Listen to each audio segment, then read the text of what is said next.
Hey everybody, it's Barry Kleiman. Pardon me. I've been having horrendous allergies. I look at myself here on the screen. I look a little red. I don't think I'm that red, red tinted or something. Um, we'll talk a little bit about Eminem today. I think yesterday was his 50th birthday. I love all kinds of music. I don't know a lot of his music. I do know the song "Lose Yourself." I saw the movie. My kids liked it back when he was becoming a big star around that movie time. But the key line in the song, right, is you get one shot. Don't miss your opportunity to take it.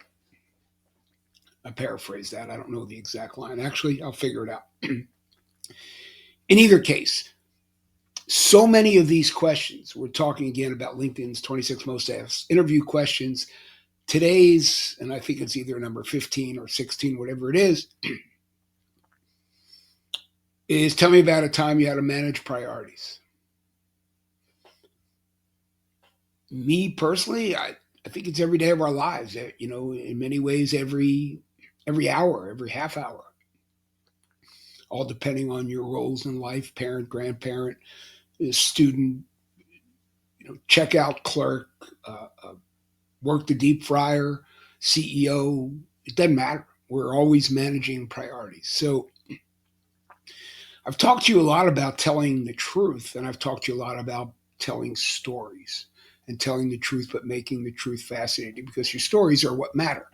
Your stories are what define you. Your stories are your opportunity.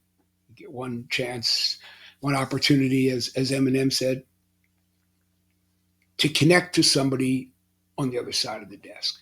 There's another article, I just saw it. It was in Fast Times, about mistakes that interviewers make. Interviews are people talking to people. People are flawed, all of us, every single one of us. I mean, I'll speak for myself. I don't know you. Interviewers, just because they have real estate on the other side of the desk from where you're sitting as the interviewee, does not at all mean that they are flawless and can't make mistakes. And in fact, the ones who do make them and don't kind of cop to them and humanize themselves along the way are people that in many ways you want to stay away from, unless you like dealing with arrogance and hubris and self-righteousness and people have nothing on their minds but them. This is more philosophical, but these are all the reasons that I'm doing this whole series, and why I teach the course I do and wrote the book I have, and all these things is, I obviously don't know you, but I do want the best for you. I don't know what the best for you is, of course, but I urge you, I plead with you, I implore you to try to figure it out. And then, of course, those are your truths. Those are the things that matter most to you.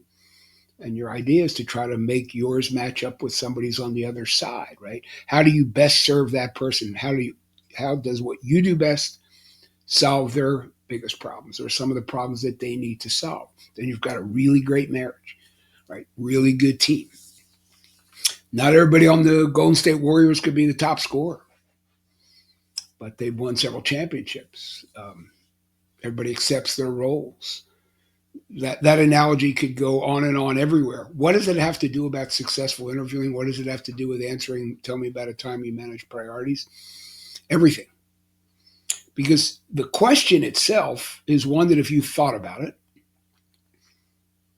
and frankly, you didn't try to overthink it, you could just give a very forthright answer.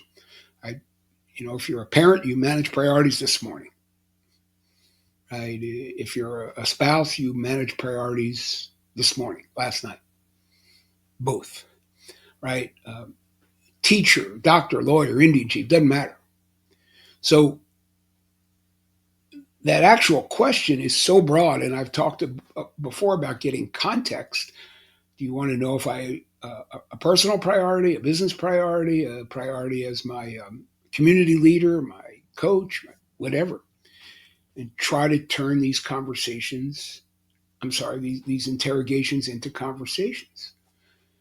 Pardon me, along the way, try to connect. with that person in a real, sincere, visceral way. I've pleaded you and I will continue to plead with you if you're watching these things. Get rid of tips and develop a brand.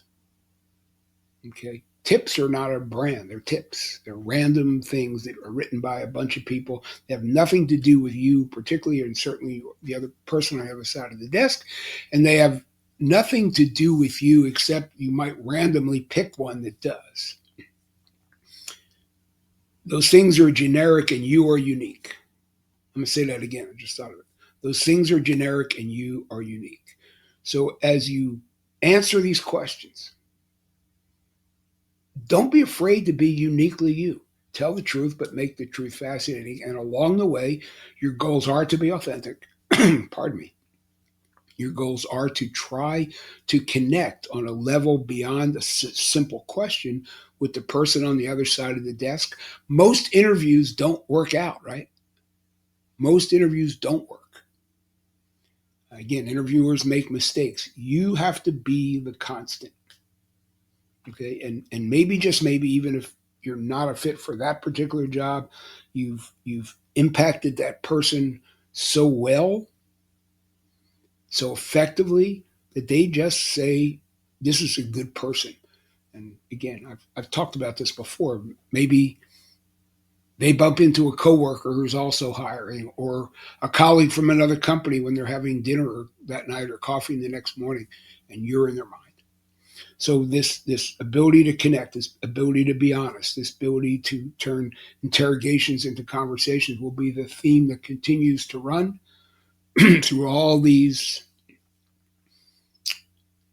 videos. And again, as Eminem said, you get one shot.